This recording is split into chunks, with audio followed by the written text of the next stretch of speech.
It's deja vu around the garage because today the transmission is in.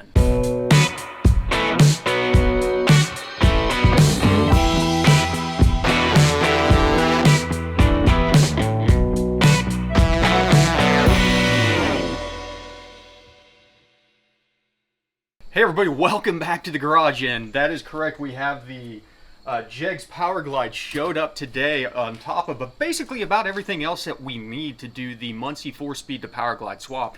And I wanted to take a quick note on the front side of this to talk about the parts that you're going to need. The nice thing about the Muncie series transmissions, the manual transmissions versus the Powerglides, is they're almost exactly the same length, which really helps things out. We really shouldn't have to worry about drive shaft. We might have to use a different transmission mount, which I picked up one from the guys that do Hedman headers. I think it's Transdapt is their transmission company. Those are cheap enough.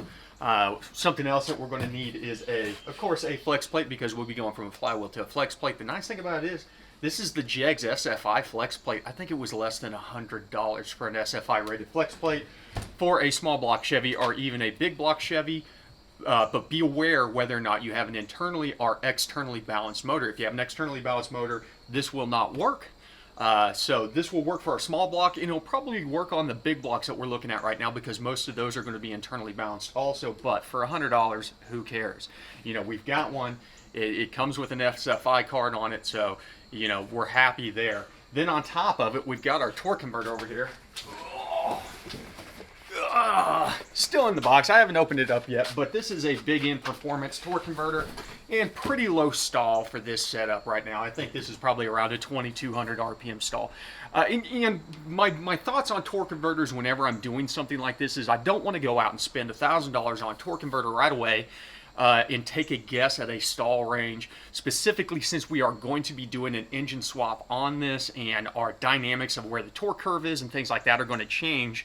So I went with just a reasonable one that will get us by until we get the new motor in, and then we can make a calculated guess, basically, because that's what I think all stall speeds are. We'll make a calculated guess based off of the cam card and stuff like that as to what would be a reasonable stall speed at that point in time, and we'll get a proper torque converter. But for our setup now, a 2000 will be perfectly fine. And then of course we've got our Powerglide. Let's take a look at it. Okay, so we are literally, this is just the Jegs 1200 horsepower Powerglide that they sell under their own brand. Very reasonably priced.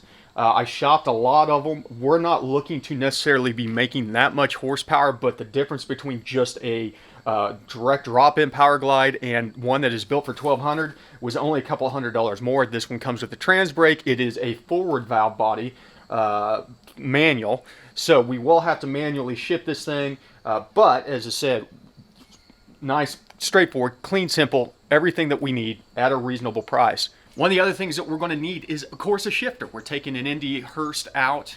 We're going back in with the quarter stick. I like the quarter stick in the Super Auto so much, I bought another one for the Nova. I mean, just a fantastic feeling shifter, works great. Very happy with how it's worked with the Turbo 400.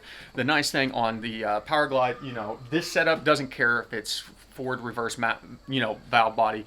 You're either going to be in first here or you're going to be in first there, and then the other direction is second.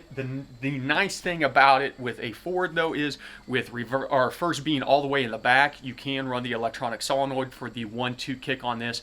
We'll dive into that later on whenever we get into the custom standalone system. We'll probably set up a different table, hook an electric solenoid up to kick this thing from first into second whenever we're on the track. I also went ahead and got the brake switch to make life easier. Right now the brake switch, or actually this is the reverse light switch, not brake switch. The reverse light switch right now is on the dash. That will not fly for inspections. We do have to get the Nova inspected here because I'm not running a vintage or classic plate on it, because they limit the amount of mileage that you can put on it every year. Now, we don't have to worry about emissions and things like that, but we still do have to meet all the requirements for a safety inspection. So we will be hooking up the neutral safety switch, or basically the park switch on this, to inhibit starting the car, and then we will have a reverse light switch that properly works through the shifter.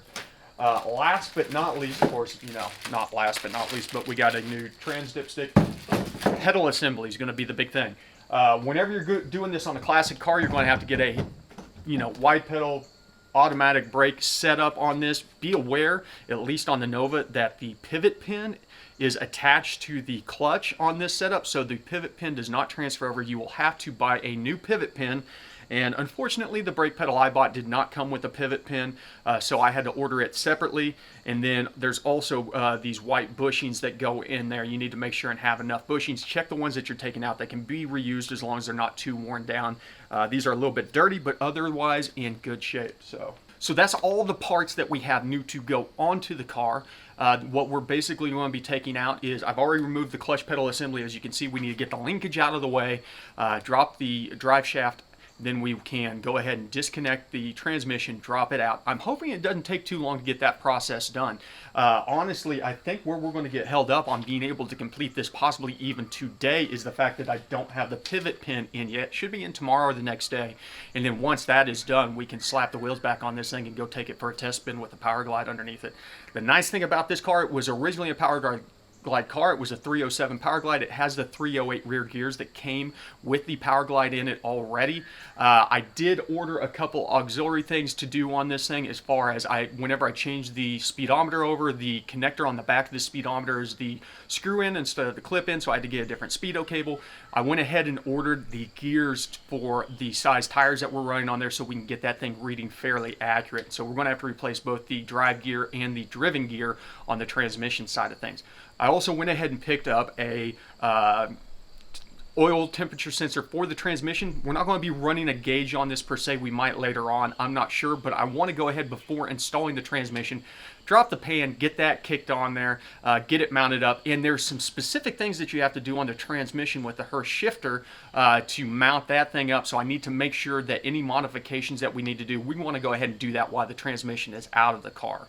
Okay, so the good news is, since this is a performance-built transmission, the D10 kickdown's already been cut off on this, and it does not have kickdown, so we're not actually going to have to do any modifications in here as outlined by the quarter stick installation guide. So should be straightforward. We should be able to just mount our bracket, our shift linkage bracket up, and just rock and roll from there. So we will, as I said, I'm going to drop the pan down, go ahead and throw a tap onto the, as this precariously falls off my 2x4. We'll drop the pan off, go ahead and tap it for temp sensor.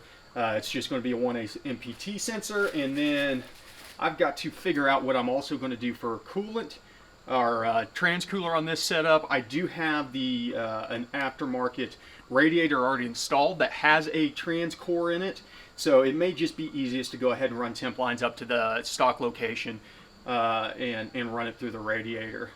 Okay, let's get an idea of what we're looking at here.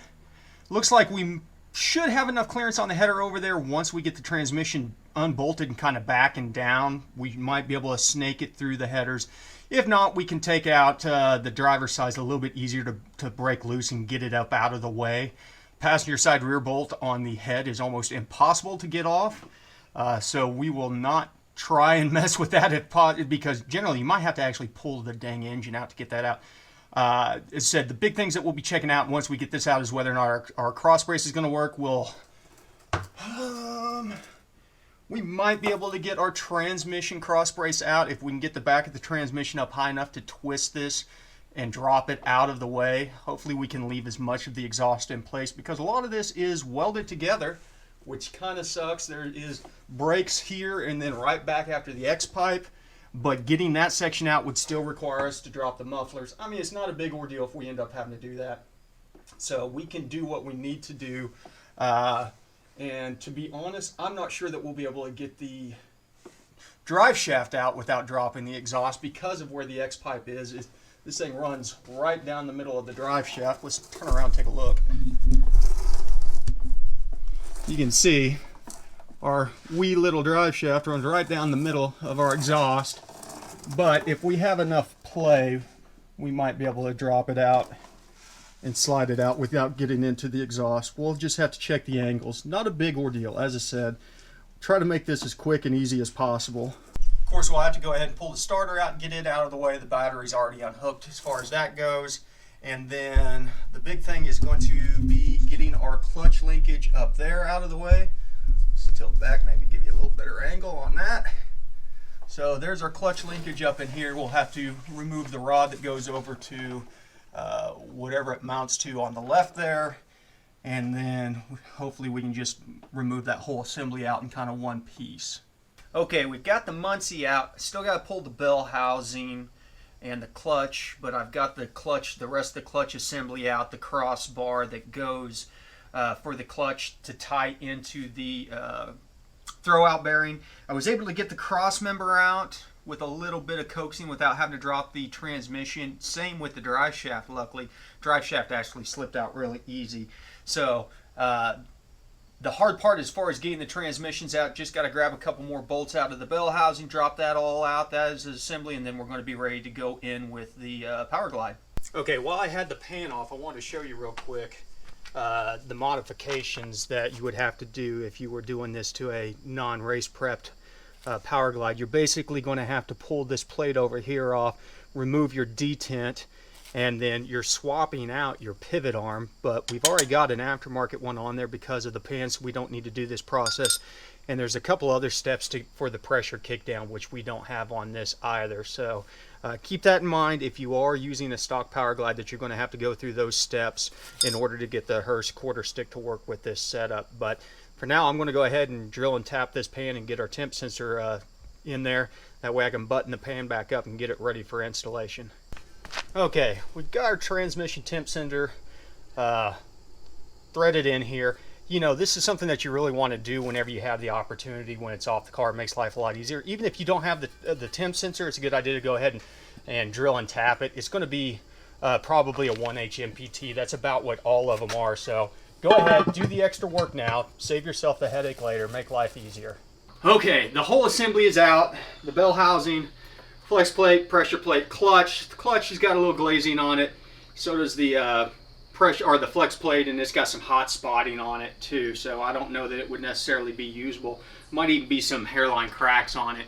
A couple tips on this: get yourself a set of offset wrenches. One of these bolts in the bell housing is an absolute bear, at least on the Nova. I don't think it is quite the issue on some of the other body on frame platform cars, because they maybe have a little more room. It is very tight on the Nova. The second tip, God, I can't stress this enough. Specifically, if you are building this stuff or assembling this stuff on an engine stand, please fight the urge to use an impact gun to assemble this crap. The bell housing bolts had to have just been ran home like nobody's business. There is a reason that there's torque specs on this stuff. If you run it down to spec, everything will hold together, and you'll make your life or the next person who's working on this' life easier. If you were the guy that installed this stuff, I have cursed your name 1,000 times today, specifically on the bell housing bolts. There's no reason for them to be that tight, ever, ever, ever. You've got to realize that they're only doing partial parts of the load bearing in this situation. They don't need to be torqued down to like 200 foot-pounds, guy. Come on now. So there's been multiple things in this setup that I'm pretty sure, as I said, that this may have been done outside of the car. If they weren't, I don't know how in the hell you got that much torque on that upper left-hand driver's side bolt, because there is absolutely 3 inches of swing in that area. And man, I'm telling you what, I had to take an offset, get it on the bolt, put a ratchet strap to it, hook it to the subframe, and use the ratchet strap to break that thing loose. Why? Why are you doing this? Why are you doing this to yourself? Why are you doing this to somebody else? It's stupid. So that pretty much wraps it up for this part of the transmission installation. We'll be going back in with the Powerglide next. That part will be easy.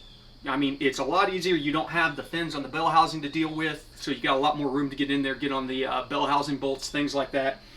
So we've just got to kind of make sure everything lines up. We'll double check the flex plate versus the torque converter, make sure it looks good, make sure we have the right bolts to bolt the flex plate to the torque converter, make sure that everything lines up once we get the transmission mounted in. So stick around for that. As always, thanks for stopping by the garage. Remember, always be tuning.